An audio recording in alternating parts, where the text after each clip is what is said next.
días, buenas tardes. Les doy la bienvenida a todas, todos y todes para esta nueva edición de Cities on the Frontline Latinoamérica. Esta serie de conversatorios sobre resiliencia urbana es organizada por Resilient Cities Network y la iniciativa Making Cities Resilient 2030 de la Oficina de las Naciones Unidas para la Reducción del Riesgo de Desastre, junto con el apoyo de CEMEX y el Banco Mundial. Mi nombre es Clemoda Cruz y hoy seré uno de sus moderadores. Y antes de comenzar este webinar, permítanme recordarles a todos, todas y todes la intención de esta serie de conversatorios y algunas instrucciones para la sesión de hoy que tratará de la resiliencia hídrica de las ciudades latinoamericanas. El propósito de estos seminarios regionales es tener una conversación de aprendizaje honesta y abierta. Las sesiones son extraoficiales, por lo que les pedimos que no atribuir ningún comentario a los panelistas a menos que tenga el permiso expreso de la persona para hacerlo. Y podemos ayudarlos a obtener este permiso, de ser necesario. Hoy tenemos alrededor de 90 participantes registrados para la llamada y por lo que para facilitar la discusión al final les pedimos que escriban sus preguntas con la ayuda de la función de preguntas y respuestas del Zoom. Tengan en cuenta que el resumen, la grabación de la sesión y todas las presentaciones estarán disponibles en la página web de Resilient Cities Network a mediados de la semana entrante. Y sin más, le paso la palabra a mi comoderador Álvaro Soldevilla. Muchas gracias, Clement, y buenos días. Para nosotros, desde la Red Global de Ciudades Resilientes, es un orgullo poder organizar esta sesión y con la calidad a nivel de panelistas que han accedido a participar y a compartir sus experiencias y conocimientos. Nosotros, la gestión del recurso hídrico es uno de los temas y desafíos principales que encontramos en las ciudades con las que trabajamos y es un reto al que se enfrentan prácticamente todas las ciudades, ya sea por la escasez del recurso, por su mal manejo, por las sequías, las inundaciones. Es un tema recurrente en la agenda urbana de todos los miembros de la red. La disponibilidad de agua, como ustedes saben, se encuentra amenazada debido a diversos factores, como son la crisis climática, los cambios de temperaturas y de precipitaciones. Es también el abandono de la infraestructura hidráulica, que está ya deteriorada y también supone otro riesgo para el aprovisionamiento. E incluso también la falta de coordinación que hay entre los diferentes usuarios de agua. Y también incluso a los niveles de gobierno, ¿no?, que están encargados de la gestión de recursos.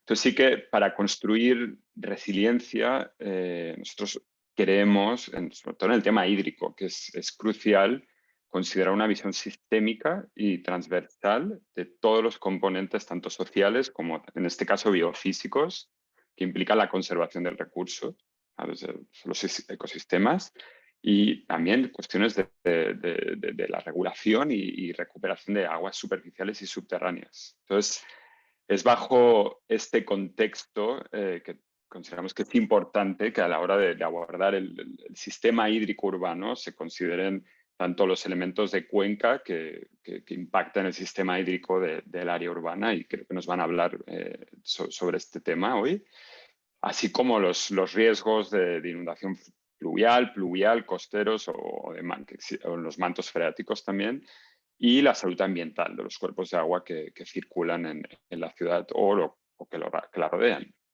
Entonces, bueno, bajo estas premisas de trabajo en resiliencia desde una óptica más sistémica, es que queríamos presentar la sesión de hoy.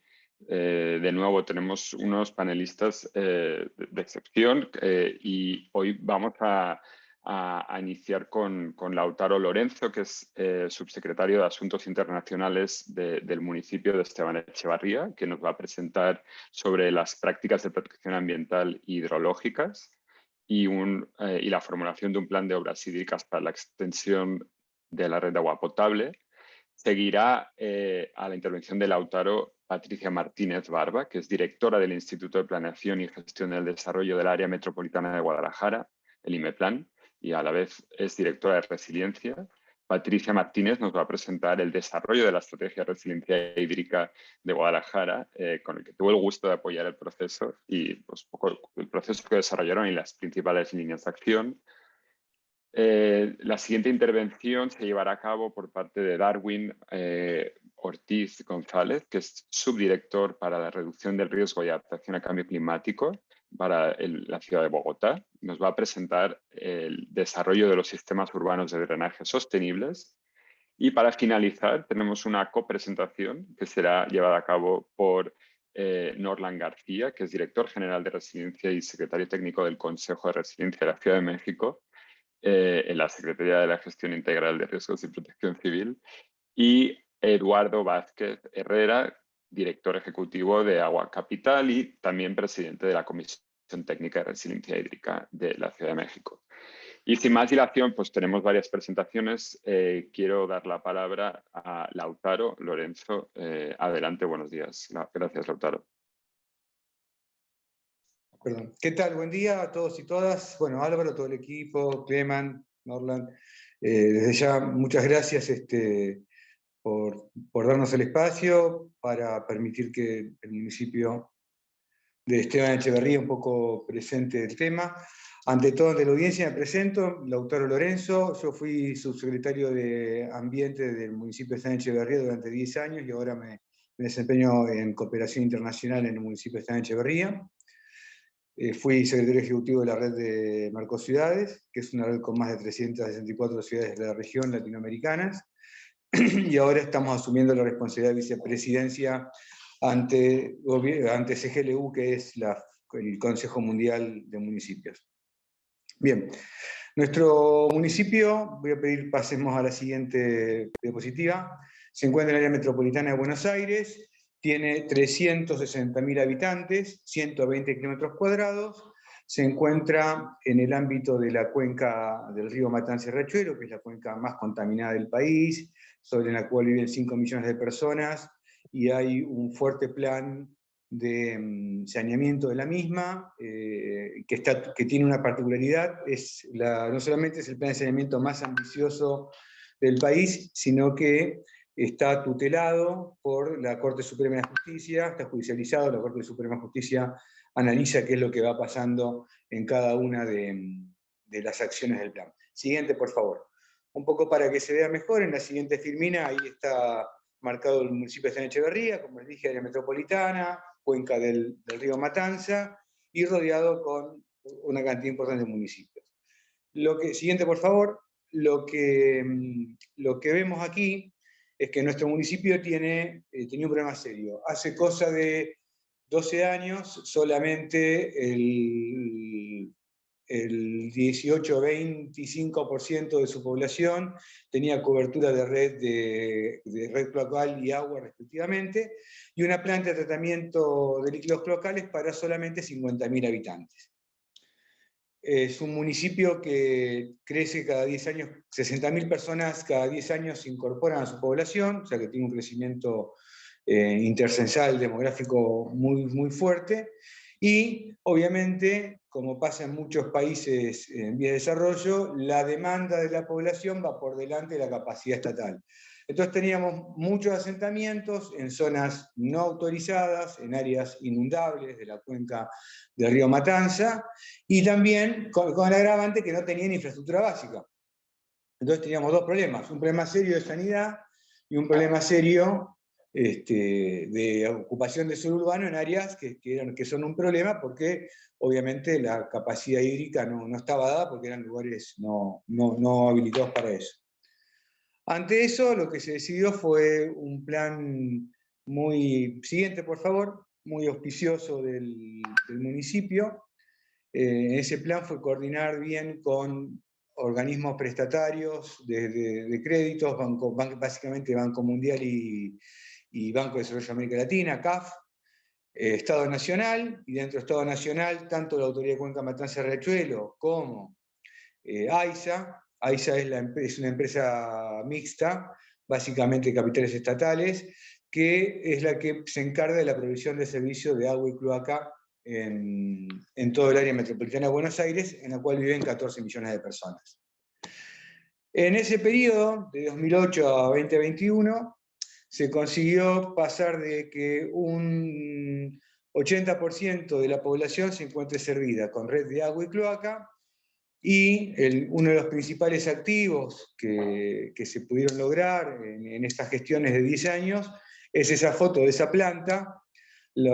Esa planta es una planta que hoy en día tiene capacidad para 250.000 habitantes, plus que atrás hay otra para 50.000, con lo cual se llega a una cobertura, a poder dar tratamiento al efluente cloacal de 300.000 habitantes, con un conducto emisario que está pensado con capacidad para lo producido por una población servida de 600.000, y está en un terreno que está pensado para que modularmente esa planta cada 10 años se pueda ampliar de a 200.000 habitantes para tener cubierto de acá al 2050 toda la demanda de tratamiento de efluente cloacal en el distrito. A su vez se avanzó con las redes, se avanzó con redes troncales. Esto significó, esto desde el desarrollo político no es tan simple, si bien uno pueda decir, che, esto es lo que se debe hacer, pero al momento de ejecutarlo hay un problema. Estas obras van enterradas, con lo cual no se ven, y estas obras, si bien generan un beneficio palmario para la población, al no verse tampoco tiene tanta accountability, o sea, no se traduce directamente en votos. Y hay que sumarle a que este tipo de obras significan tener durante 10 años, en el caso de las ciudades en vías de desarrollo, latinoamericanas y de áreas metropolitanas como la nuestra, tener a toda la ciudad en obra permanentemente. ¿Por qué? Porque por lo general la red vial de asfalto es lo primero que se hace, las veredas están hechas y hay que romper todo para colocar caños troncales, colocar derivaciones pluviales, etc. Entonces, eso ya es todo un tema que disturba muy fuerte a la población y genera un montón de problemas que no son a veces no son tan bien ponderados, ¿no? Para decirlo de alguna manera. El otro tema es que estas obras son caras, ya lo vieron, nos llevaron más de 3 gestiones en el caso nuestro, saben que es una política de Estado, no una gestión solamente de gobierno. Y por otra parte, el otro tema importante que no quiero dejar de destacar es que son costosas en relación a otros tipos de obras. Ni voy a hablar de una obra vial, que simplemente una carpeta asfáltica, inclusive compite con las obras de red de agua, porque proveer red de agua es mucho más barato y mucho más simple la obra que hacer una obra cloacal. Y esto trae un problema en el caso nuestro, porque si uno empieza con la red de agua, a los vecinos dejar de usar las perforaciones de pozos para usar el agua del acuífero subterráneo, empieza a haber una subida de napa, sube la napa, se llenan los pozos ciegos en donde no está la cloaca, pero la gente tiene agua. Entonces, hay una cantidad de cuestiones que hay que trabajar mucho desde la comunicación, hay que trabajar mucho la comunicación con el vecino, la comunicación con la comunidad y la articulación permanente con el organismo prestatario para que los créditos lleguen, no se traben con las obras para que se ejecuten, y con la empresa implementadora del servicio para que todo esto vaya coordinado y se pueda lograr el objetivo y se tarde el menor de los tiempos posibles. Siguiente, por favor, y última experiencia que les quería contar. De manera convergente, nuestro distrito tiene un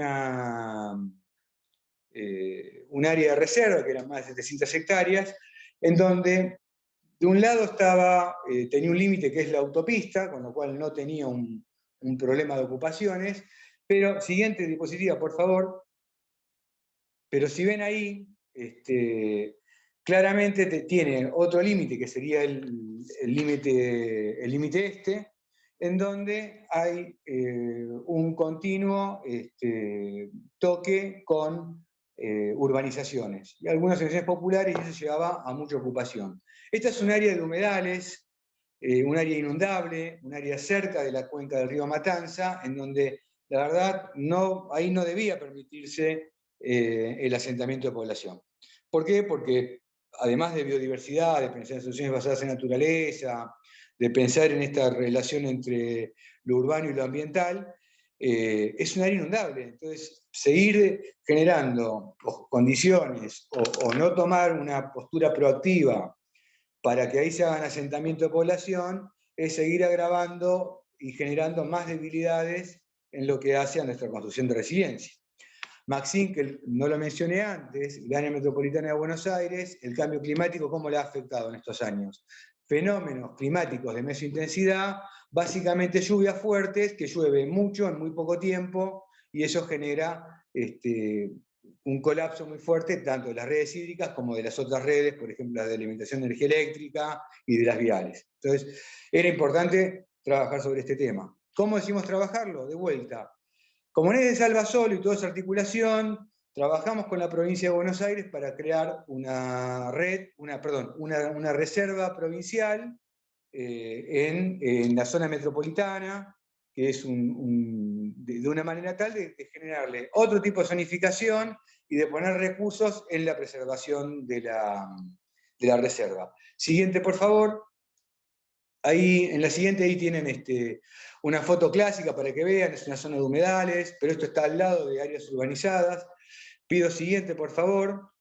Inclusive no solamente tiene un componente ambiental, tiene un componente histórico, porque ahí está el hogar escuela. El hogar escuela fue un hogar de niños creado por la Fundación Eva Perón y construido en la década de los 40 en Argentina, con lo cual también tiene un fuerte componente histórico patrimonial. Siguiente, por favor.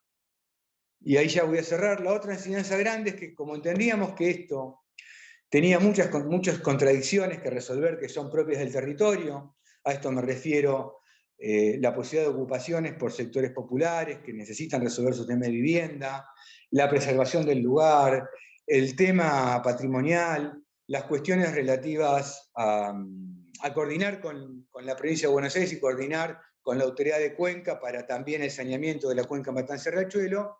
Entendíamos que esto tenía que ser trabajado desde un comité de gestión participativo, en donde están presentes, el intendente lo preside, la autoridad de Cuenca Matanza-Riachuelo tiene un lugar, la autoridad del agua de la provincia de Buenos Aires tiene otro lugar, el OPDS, el ahora Ministerio de Ambiente tiene un lugar también ahí, la representación para toma de decisiones, y hay un comité de representación social, en donde tiene dos representantes que lo tienen que definir una plenaria, las organizaciones sociales que tienen interés en la preservación de la laguna o tienen algo para opinar en eso. Bueno, eso es, no quiero extenderme más, quiero dejar espacio a mis demás colegas que van a participar y después quedo abierto para la ronda de preguntas por si hay algún tema más. Les deseo muchas gracias y hasta luego. Muchas gracias, Lautaro, por contarnos sobre la experiencia de Esteban Echevarría. A continuación, escucharemos el caso de Bogotá, presentado por Darwin Ortiz González. Darwin, la palabra es tuya. Bueno, básicamente nuestra presentación corresponde a los sistemas urbanos de drenaje sostenible denominados SUT como respuesta de adaptación al cambio climático. Esta implementación de estos sistemas en el Distrito Capital básicamente lo que busca es reducir o mitigar el escenario de amenaza de inundación por encharcamiento que hemos evidenciado a lo largo del tiempo mediante la atención de algunos eventos de emergencia en el Distrito Capital. Siguiente, por favor. Entonces, la definición, básicamente, los sistemas urbanos de drenaje sostenible corresponden a estructuras alternativas y complementarias al sistema de drenaje convencional que constituyen parte de la infraestructura urbana para el manejo de aguas pluviales. El principio básico de estos sistemas es emular de la mejor manera el régimen natural del ciclo hidrológico en una condición de no desarrollo para así disminuir los efectos negativos del cambio en la hidrología producto del desarrollo urbano.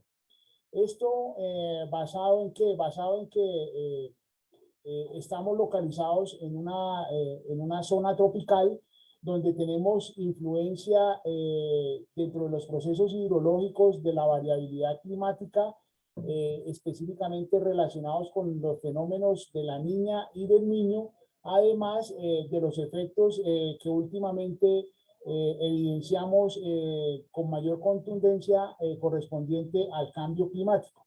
A raíz de estas situaciones se ha venido implementando estos sistemas de drenaje sostenible. Siguiente, por favor. Mediante la implementación hemos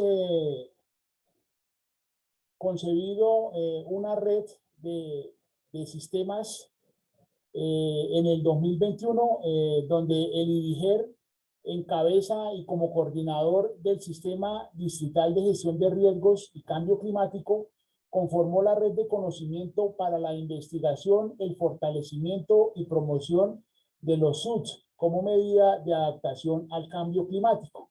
El objetivo de esta red es generar un espacio de trabajo integral de conocimiento que permita conocer, promover y fortalecer los sistemas de drenaje sostenible en el ámbito público, privado y académico, con la participación de organizaciones sociales y actores nacionales e internacionales.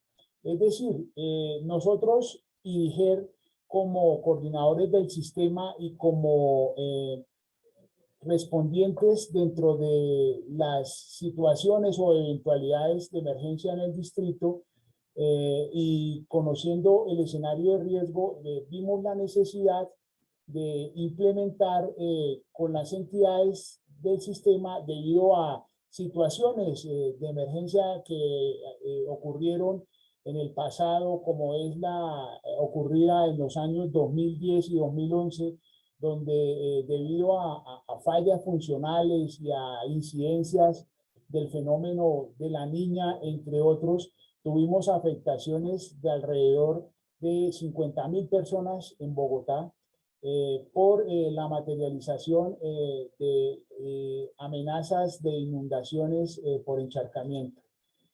Asimismo, estas redes van encaminadas a fortalecer el conocimiento y la innovación de estos sistemas de drenaje que permitan de una u otra manera generar reducción del escenario de amenaza de inundación por encharcamiento. Siguiente, por favor.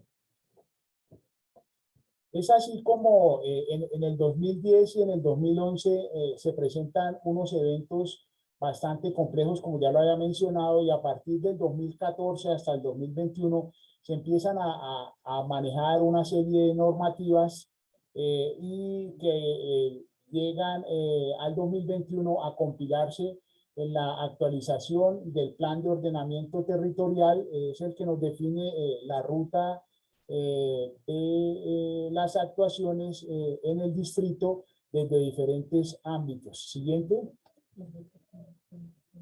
Y es allí, podemos ver que dentro de esa actualización del POT se pudo concebir el escenario de amenaza de inundación por encharcamiento, y vemos que hacia el costado occidental de la ciudad es donde se evidencian las zonas más susceptibles de esta afectación. Sin embargo, vemos que la distribución es homogénea en la mayor parte del área urbana de la ciudad, donde tenemos posibilidad de que se presenten estas situaciones de amenaza de inundación por encharcamiento.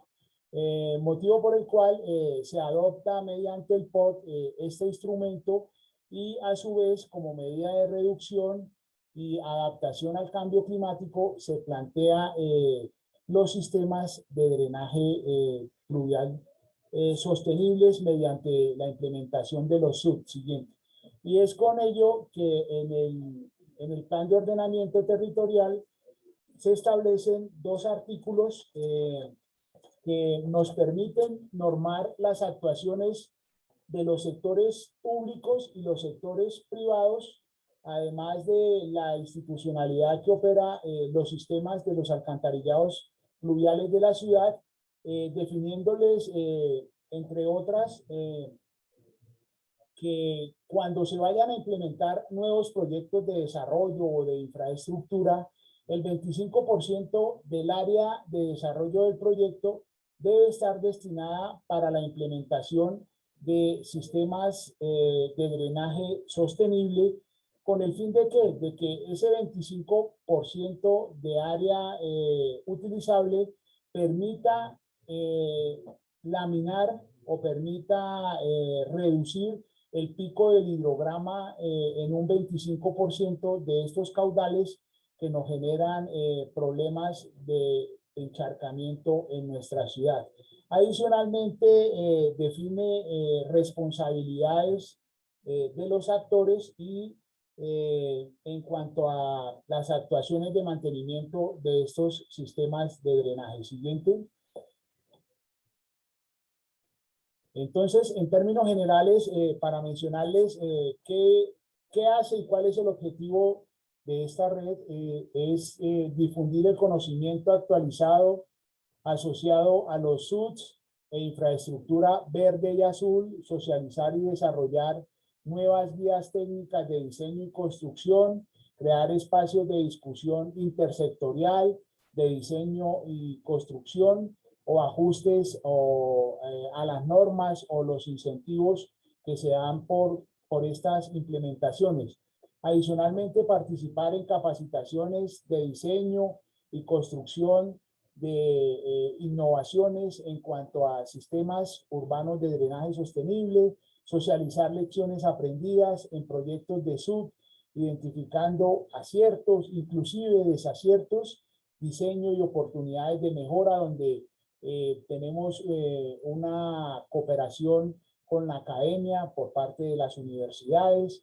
Adicionalmente, dentro de estas acciones de la red se encuentra la promoción de cursos de extensión y o educación continuada, bases de datos conjuntas, de información técnica para consulta al público.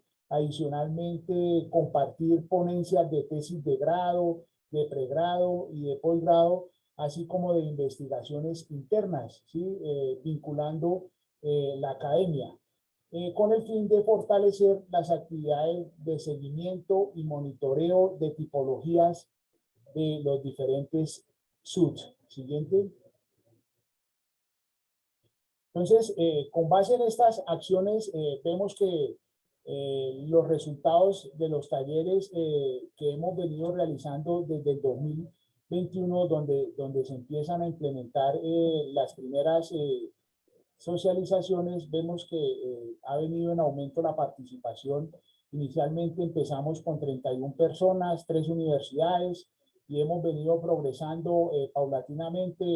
Para el mes de junio del 2021 ya eran 67 personas, 9 universidades. Siguiente. Y vemos que continuamente, cada vez que estamos convocando estos nuevos talleres, se van adquiriendo más actores y más universidades, donde ya empieza a ser más interesante el tema de estas situaciones. Siguiente.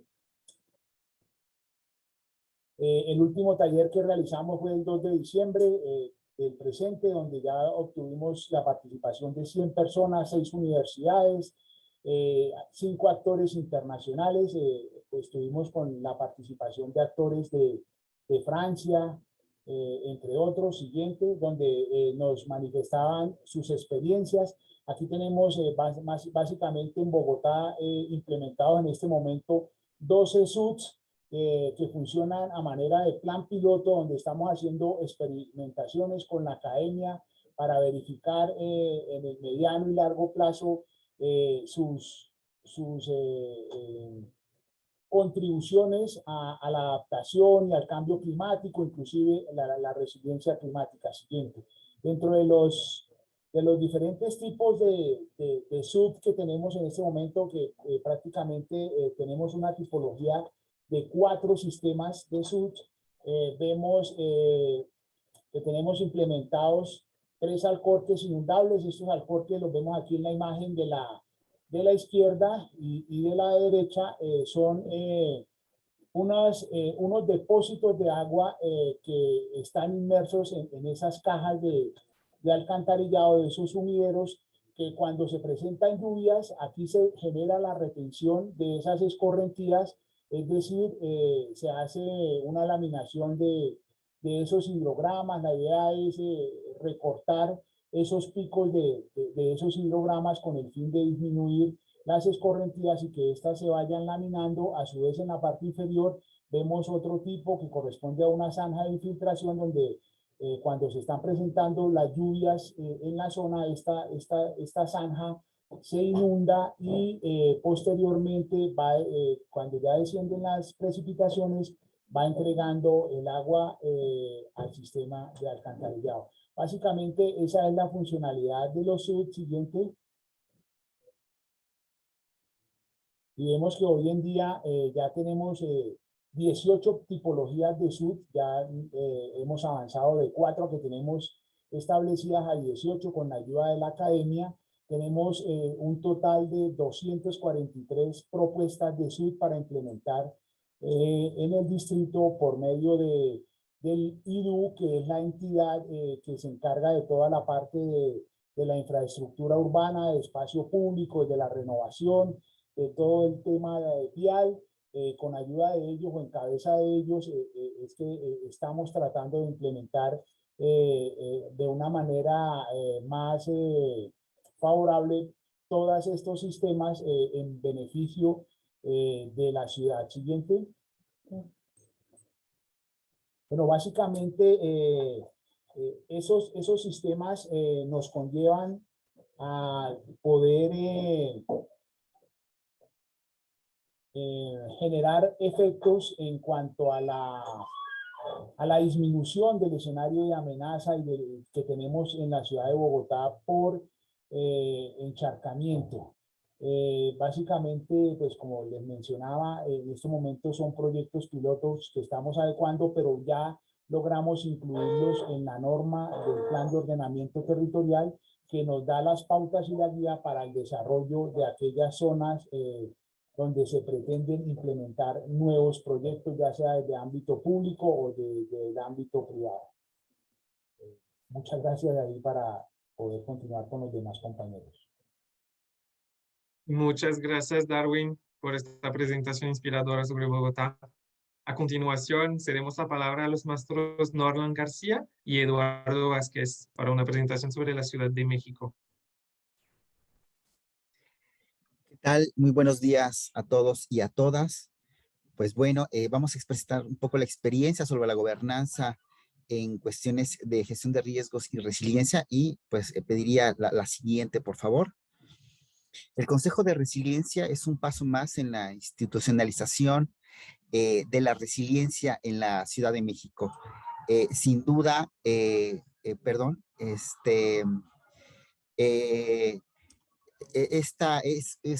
objetivo principal es impulsar una gobernanza del riesgo que articule el desarrollo territorial seguro y sostenible.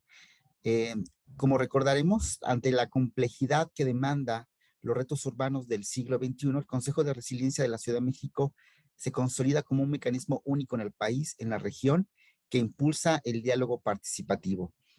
Perdón al staff, creo que no es la primera, no es la primera.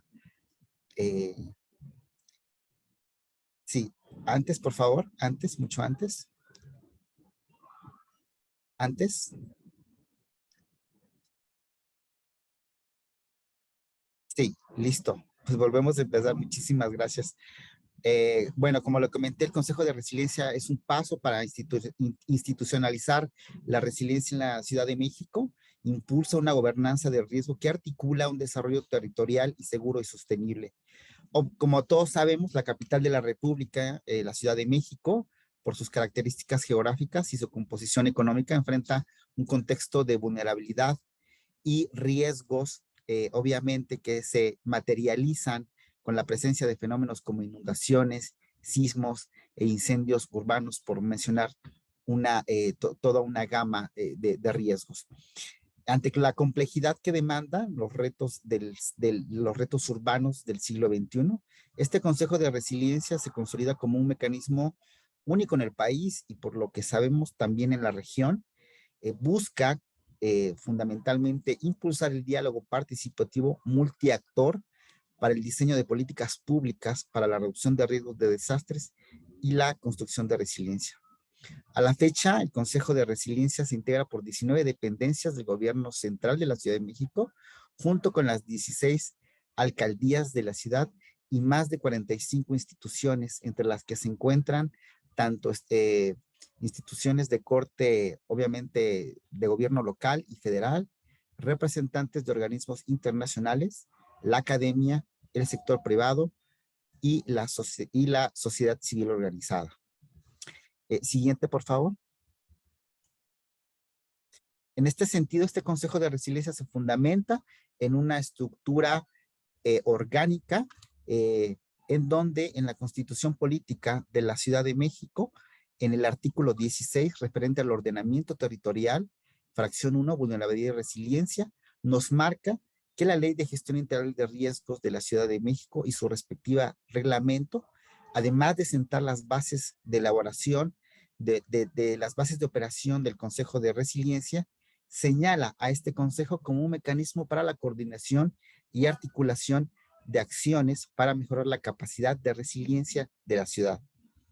A su vez, este Consejo se alinea al cumplimiento de la Agenda 2030 para el Desarrollo Sostenible, el Marco de Acción de Sendai para la Reducción de Riesgos, la Nueva Agenda Urbana y los Acuerdos de París.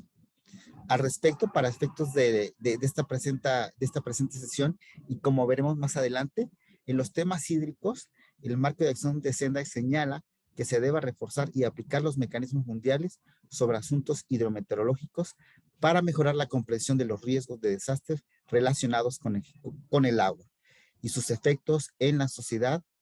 En la pasada, por ejemplo, en la pasada COP27 realizada en Egipto, se llegó a un acuerdo sobre un nuevo fondo de pérdidas y daños para los países más vulnerables. Ello con la intención de adaptar mejor la resiliencia de las personas que viven más vulnerables al clima para el año 2030. La siguiente, por favor. Finalmente, en esta parte, la operatividad del Consejo de Resiliencia se basa en 3 órganos de trabajo denominados comisiones técnicas, las cuales son Comisión Técnica de Resiliencia Urbana, Comisión Técnica de Resiliencia Sísmica y la que ahora nos compete en esta charla, la Comisión de Resiliencia Hídrica. Durante este 2022, en conjunto, han realizado más de 20 sesiones de trabajo en las cuales se han definido planes de trabajo, pero destaca fundamentalmente los aportes al proyecto del Programa General de Ordenamiento Territorial de la Ciudad de México fundamentalmente en áreas de gestión territorial aún en consulta. En este sentido, me gustaría cederle la palabra al maestro Vázquez para que nos hablara específicamente sobre la Comisión de Resiliencia Hídrica como una forma de gobernanza. Muchísimas gracias, Norland, y quisiera agradecer antes de iniciar a Resilient Cities por abrir la oportunidad de tener este diálogo tan rico y nutrido, y a los colegas que están participando en él y por supuesto al auditorio que nos acompaña el día de hoy, y también reconocer, muy interesante, el trabajo que están llevando a cabo en Buenos Aires y Bogotá, ya de entrada con varios aprendizajes que fuimos tomando nota, que nos gustaría incluso mantener un diálogo, un intercambio de información por múltiples perspectivas que compartimos en términos de retos enfocados a la resiliencia hídrica en el entorno urbano en este tipo de ciudades. Si pudieran pasar a la siguiente, por favor. La siguiente, por favor. Gracias. Como bien describió ahorita Norland, una característica particular para abordar la resiliencia hídrica en la Ciudad de México fue este modelo institucional que, con el impulso de la Secretaría de Protección Civil y Gestión de Riesgos de la ciudad, se instaló a través del Consejo de Resiliencia Hídrica, que a su vez, como también bien se describía, se habilita en términos de operación a través de 3 comisiones técnicas. En este caso, a nosotros, al Fondo de Agua de la Ciudad de México, le corresponde presidir la Comisión Técnica de Resiliencia Hídrica. Varios elementos importantes a comentar. Primero, este planteamiento, este esquema le da un marco importante de institucionalidad y de peso específico a las acciones que se llevan a cabo con orientación a esta agenda en particular. Como pueden ver, la conformación de este comité técnico tiene una conformación plural, donde participan asociaciones civiles, organismos internacionales, instituciones académicas, integrantes del sector privado, técnicos y especialistas, lo cual en muchos sentidos contribuye a nutrir el trabajo y los enfoques y las discusiones, así como los acuerdos que se llevan a cabo en esta temática. En general, lo que buscamos impulsar con este colectivo de actores es promover una visión específica con planteamientos concretos que permitan atender de manera puntual los grandes retos que nos enfrentamos en el entorno urbano de la Ciudad de México y el entorno rural y periurbano, por cierto, que estamos enfrentando año con año. La siguiente, por favor. Un tema importante aquí a resaltar es que, como también lo señalaron mis colegas de las otras ciudades, los efectos y los impactos del cambio climático en la Ciudad de México cada vez son mayores. Año con año estamos viendo mayores daños y efectos, como decía yo, por virtud de las sequías, por virtud de las inundaciones. También tenemos un gran problema en términos de hundimientos diferenciales del subsuelo por la sobreexplotación tan grande que tiene la ciudad de sus mantos acuíferos. Más del 60% de la fuente de agua de la ciudad proviene de los acuíferos, los cuales están explotados al más del doble de su capacidad. Y es por ello que en este espacio y con este enfoque multidisciplinario y multiactor, trabajamos de manera conjunta con la Secretaría para proponer una serie de propuestas, planteamientos y soluciones, por ejemplo, para nutrir la estrategia de resiliencia de la Ciudad de México, para desarrollar tableros públicos de indicadores que permitan medir con certeza y puntualidad año con año cómo se está comportando la resiliencia hídrica de la ciudad, en qué estado nos encontramos y qué acciones debemos tomar. Decía yo también la importancia de monitorear de manera permanente la escasez derivada de la sequía y los impactos derivados de las inundaciones en múltiples partes de este territorio. Y en general apoyar generando propuestas con esta visión plural y participativa a las distintas políticas públicas y normatividad que se impulsan en la ciudad y se implementan en este sentido. Este consejo se inició formalmente actividades desde 2021 y en el 2022 ya llevamos a cabo 3 sesiones de trabajo, nos reunimos de manera periódica, puntualmente, de manera reciente para ofrecer aportes y retroalimentación al proyecto del Programa General de Ordenamiento Territorial de la ciudad, que como bien comentaba mi colega de Bogotá minutos antes, es fundamental en términos de una visión ordenada y de planeación adecuada en el entorno urbano. Este tipo de insumos se orientan a fortalecer estos instrumentos y procesos de planeación. Y si pueden pasar a la siguiente, por favor.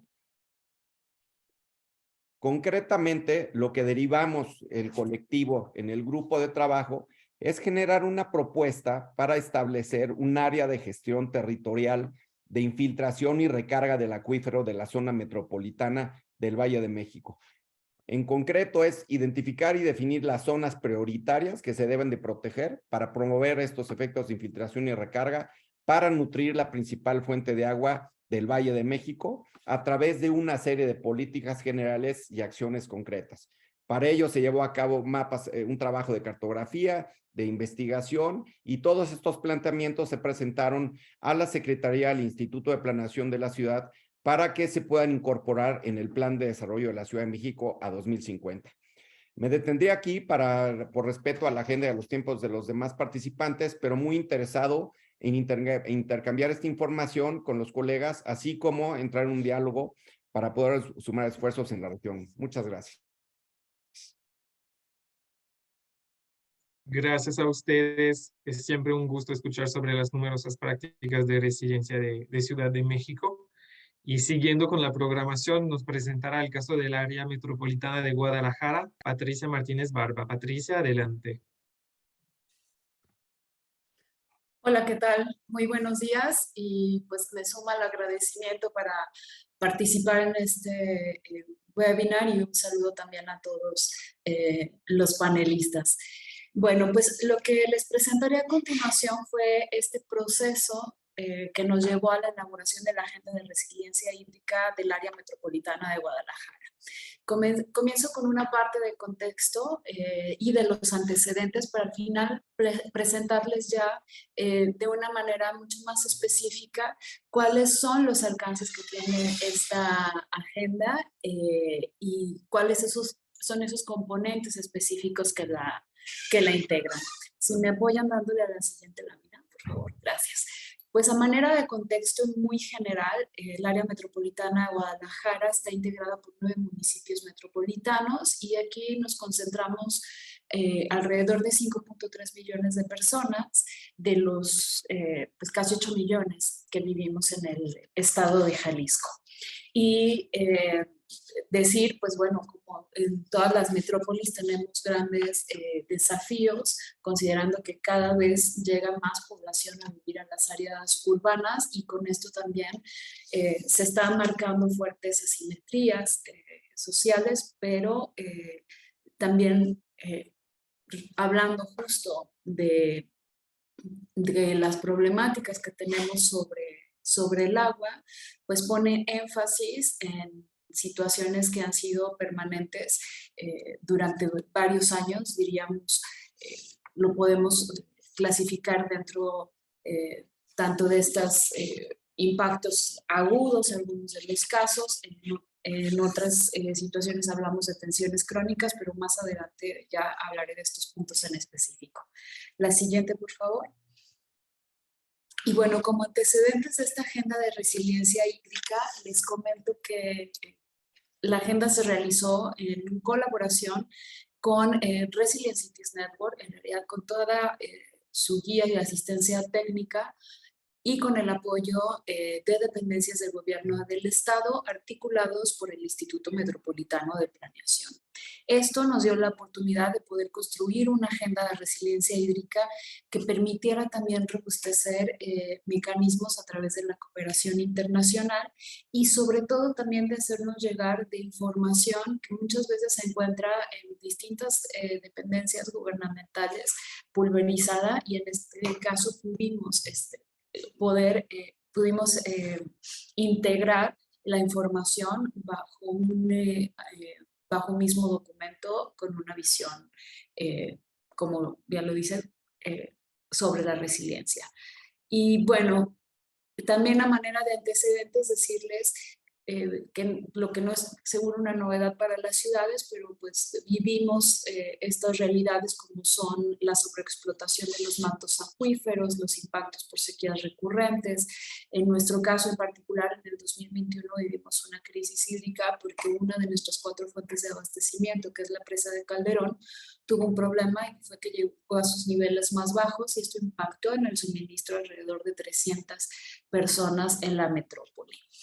Y pues tenemos un sistema hídrico complejo, 2 de sus principales fuentes de abastecimiento, 2 son superficiales, la presa de Calderón, el lago de Chapala, tenemos alrededor de 1.500 pozos y 2 sistemas de pozos, de baterías de pozos, una fuente superficial que está ahorita ya en gestión y por integrarse a todo este sistema, 5 zonas de suministro urbanas, un circuito multifuncional para la distribución, que esto realmente fue hasta 2021 que se concluyó, y 4 potabilizadoras más un abasto de agua del 2% de manantiales. La siguiente, por favor. Como parte importante de la elaboración de la Agenda de Resiliencia Hídrica está esta base técnica que es el Plan de Acción Climática del Área Metropolitana. Y me parece muy importante mencionarlo porque esta es nuestra ruta de acción hacia el 2050 con un corte importante y ambicioso en el 2030, donde buscamos 3 objetivos básicos, y es lograr una metrópoli que sea carbono neutral, que sea resiliente y que sea inclusiva. Y aquí es donde se inserta dentro de esta este plan de acción climática la estrategia y la agenda de resiliencia hídrica metropolitana, en concreto en la estrategia 5 y en nuestra meta 3, donde abordamos cómo el recurso hídrico se tiene que gestionar de una manera adecuada y sustentable, permitiendo la reducción de la vulnerabilidad hídrica de las personas, pero también mejorando su capacidad adaptativa ante todos los impactos climáticos que son derivados de situaciones como las inundaciones, pero también de las ondas de calor. La siguiente, y aquí ya entraré propiamente con el trabajo que se hizo con esta agenda de resiliencia hídrica, y la construimos como una medida habilitadora de adaptación para la metrópoli a través de estructurada en 3 etapas. La primera fue trabajar todo un diagnóstico en materia de resiliencia hídrica, gestionando información actualizada con distintas dependencias de los distintos gobiernos municipales y de otras dependencias estatales. Identificamos todas aquellas oportunidades que nos iban a permitir y que nos permitirán fortalecer el sistema hídrico conformando un perfil de resiliencia hídrica. Y desarrollamos también propuestas y proyectos que nos permitan reflejar en esta agenda de resiliencia hídrica cómo ir generando plan de implementación con acciones muy concretas. Uno de estos resultados es la herramienta de modelación regional del sistema hídrico, que en un momento más se las voy a presentar, que también es bastante interesante para la toma de decisiones. La siguiente, por favor. Y bueno, de manera muy general les cuento qué fue lo que pasó durante esta etapa del diagnóstico. Lo primero que hicimos fue identificar los impactos agudos, las tensiones crónicas que tenemos en materia de resiliencia hídrica.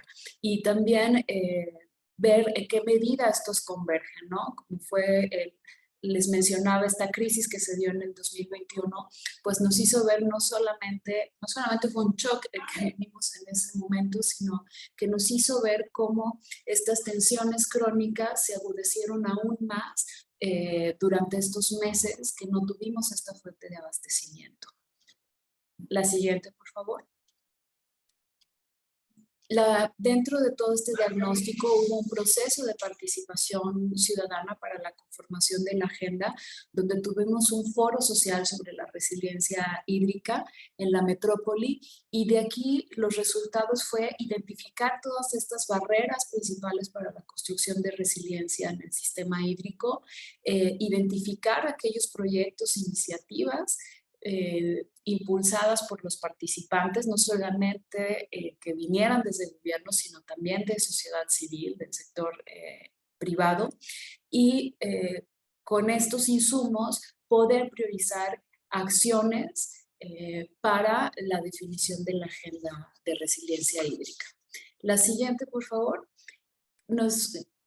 Aquí ya nos centramos propiamente en la otra etapa, la segunda etapa, que fue la elaboración de este perfil de resiliencia hídrica, que está conformado en este caso, por 4 ejes, por 12 objetivos y por 62 indicadores. Estos indicadores lo que nos permiten es proporcionar, además, elementos adicionales que nos sirven como una referencia para poder orientar acciones que nos ayuden a cumplir con los otros 12 objetivos. Y muy importante también decir que hay un marco de resiliencia hídrica donde 4 fueron los principios fundamentales para el diseño, que fuera multidimensional, con un enfoque urbano, orientada a la acción y multisectorial. La siguiente, por favor. Aquí mostramos ya el ejemplo de cómo finalmente queda este perfil de resiliencia hídrica, donde se hace una valoración de las condiciones en las que se encuentra actualmente el área metropolitana de Guadalajara respecto a la gestión hídrica, y esto con una perspectiva de resiliencia, y esta valoración nos da como resultado un perfil que lo que nos permite es también categorizar los objetivos para poder definir cuál es el nivel de intervención que se requiere. Y esta categorización pues va desde el insuficiente, donde las mejoras que se requieren o los avances son drásticos, hasta el óptimo, donde realmente, pues bueno, es obvio decirlo, pero no se requieren mejoras. Y entonces ustedes pueden ver cómo están al centro los 4 ejes: salud y bienestar, liderazgo y estrategia, planeación y finanzas, infraestructura y ecosistemas. En el siguiente círculo vienen los 12 objetivos y después está esta categorización. Gracias. La siguiente, por favor. La estructura de la agenda es respecto a 2 ámbitos, uno el de la cuenca y otro el ámbito metropolitano. Desde el ámbito de la cuenca, las líneas de acción son proteger los cuerpos de agua mediante la gestión integral de la cuenca y el territorio, y el segundo, asegurar la infraestructura para el abastecimiento actual y futuro. En el ámbito metropolitano, las líneas de acción son la provisión eficiente y equitativa de servicios de agua potable y de saneamiento, la planeación urbana y la gestión de los riesgos hídricos y, por supuesto, el impulso al uso sustentable del agua. La siguiente, por favor.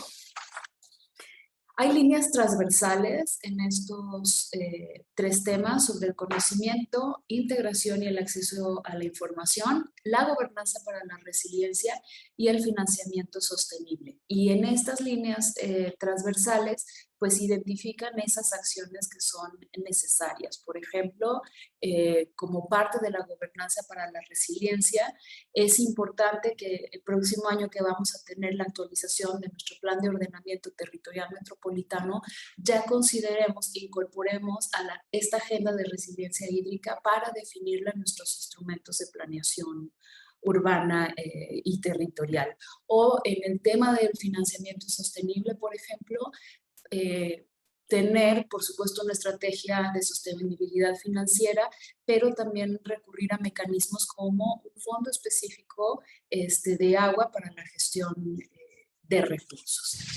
La siguiente, por favor, y es la herramienta de modelación regional. Si le van dando clics va a ir apareciendo de manera, espero que sí se pueda, pero si no después se los hacemos llegar.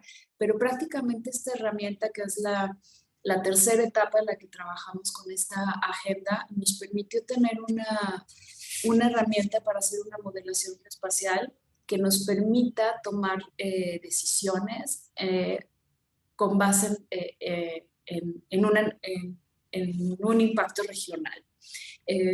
Y esto básicamente a lo que se refiere es que nos permita, es una herramienta que nos permite sintetizar y presentar información que está de cómo están relacionadas las distintas fuentes de abastecimiento, también y cómo es esta dinámica con el sistema de distribución. Es una herramienta, por supuesto, que puede ser escalable, y en la medida en la que integremos más información, pues nos permitirá, por supuesto, tener un análisis mucho más robusto de las implicaciones de este sistema hídrico. Con esta herramienta podemos modelar escenarios socioambientales, incluyendo, por ejemplo, el cambio climático, para poder ir definiendo o guiando cuáles pueden ser las soluciones o las oportunidades de acción. Nos apoya sobre todo a entender cómo podríamos comenzar a diseñar una política de extracción dinámica y responsiva, y a elaborar un sistema de atención y de prevención de sequía. Y esto yo creo que es una de las utilidades también bastante prácticas que nos permite, si bien nos tenemos que anticipar y necesitamos prepararnos con este enfoque resiliente, pues el tener estas herramientas que desde ahorita nos permiten visualizar escenarios con los datos que tenemos, creo que es sin duda una de las partes que nos hace falta fortalecer en las capacidades administrativas de los gobiernos en concreto.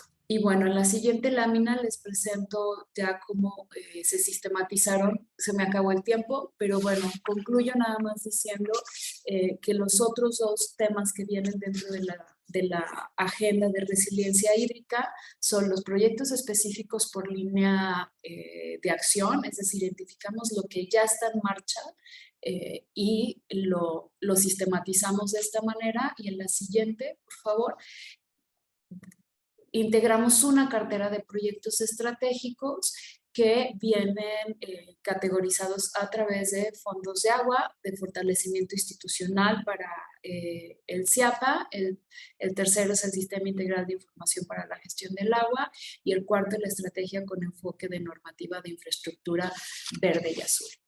Y pues esto sería todo de mi parte. Les agradezco mucho. Muchas gracias, Patricia, y al resto de panelistas. Ojalá tuviésemos más tiempo para profundizar en el trabajo que todas y todos habéis hecho. Yo creo que incluso sería interesante de cara al año que viene organizar una sesión pues ya con también proyectos más concretos. Ojalá tengamos la oportunidad. Hemos llegado al final de la sesión, nos hemos pues pasado un poco de tiempo, pero sí quería, pues nada, robarles 3 minutos para una última pregunta que han compartido aquí en el webinar. Y además es una pregunta que yo creo que hila mucho con todas las presentaciones que han hecho, ¿no? Desde Esteban Echevarría hablaban también pues, de la gestión necesaria con todas las partes, todos los actores en la reserva de Laguna Rocha, en Bogotá, ¿no? Con los sistemas de drenaje urbano, también como esa red de conocimiento se crea y se estimula el proyecto.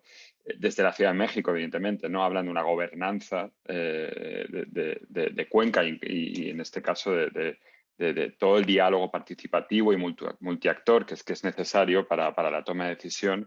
Y evidentemente, ¿no? Desde el área metropolitana de Guadalajara, esa planeación, ese proceso estratégico que necesariamente implicó pues, que se involucre a todos los actores que participan, no solo en la gestión del recurso, pero también pues, entidades sociales y demás. Entonces, en esa línea va la pregunta.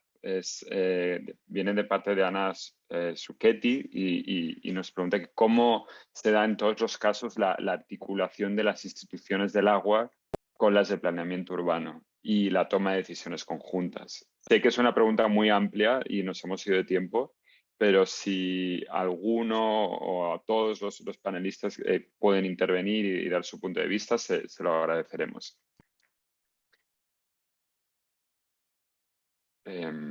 No sé si Lautaro, Darwin o Eduardo, Norland.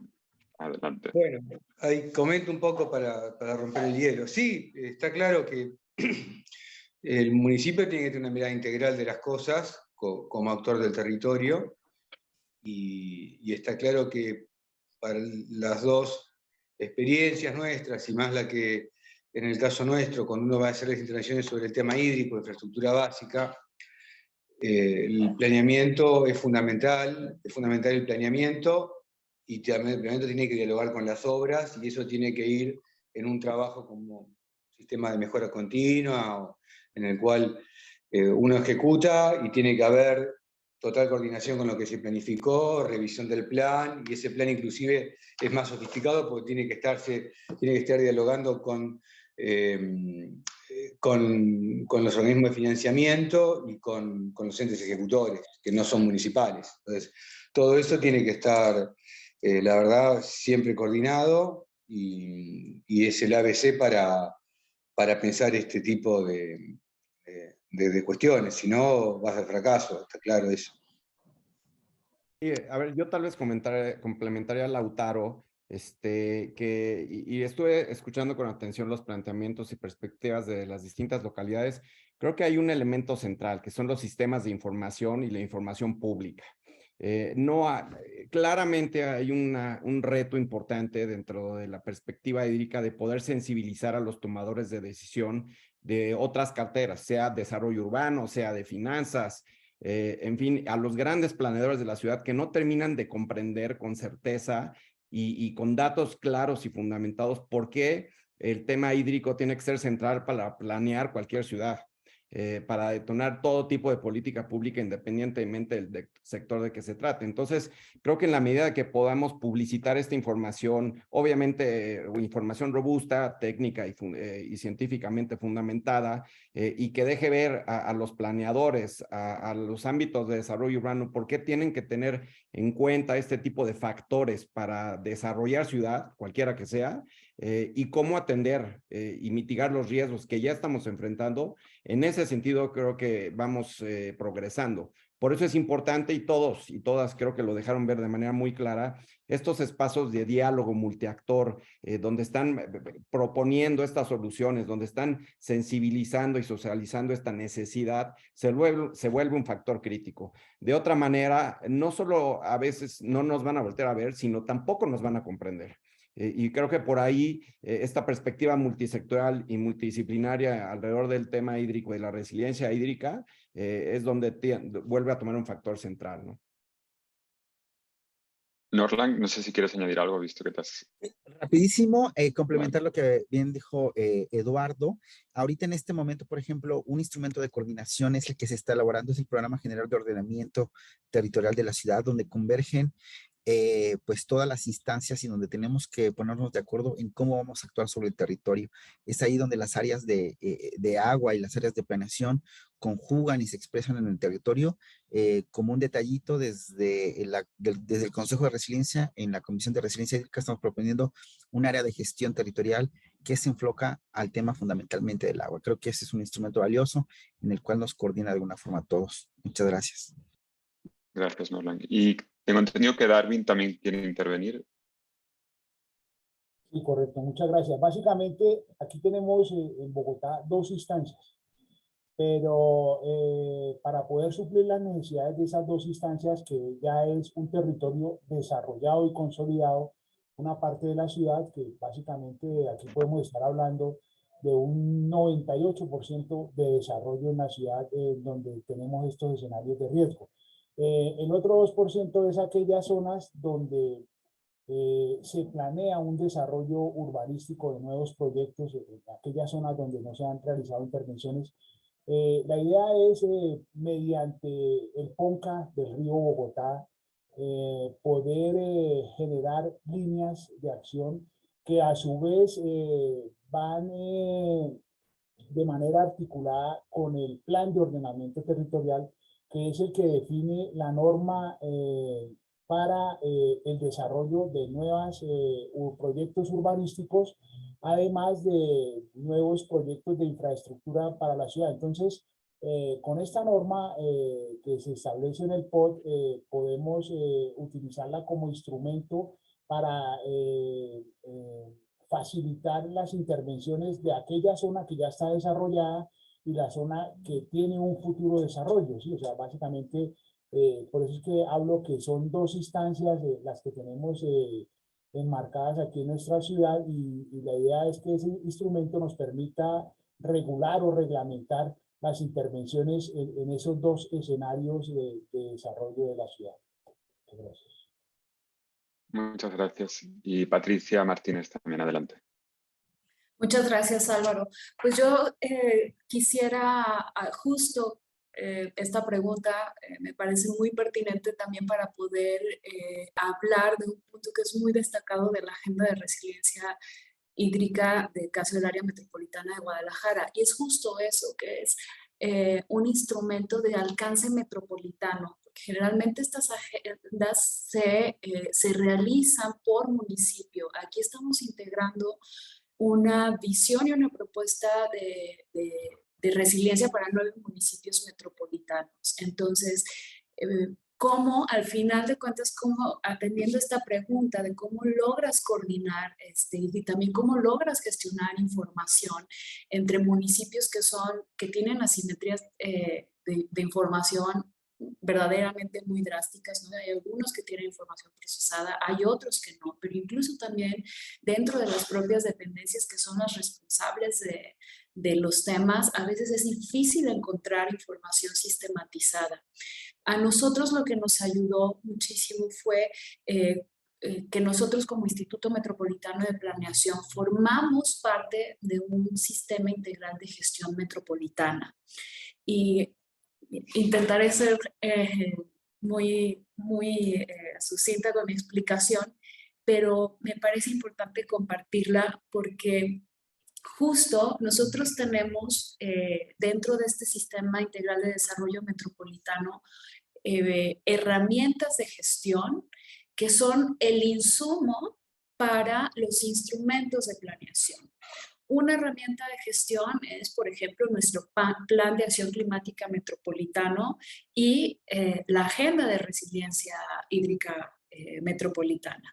Próximamente nuestra Agenda de Resiliencia Metropolitana. Pero estas herramientas se vuelven vinculantes dentro de nuestros instrumentos de planeación, en concreto, y diría de este gran instrumento madre que es el Plan de Ordenamiento Territorial Metropolitano, que además es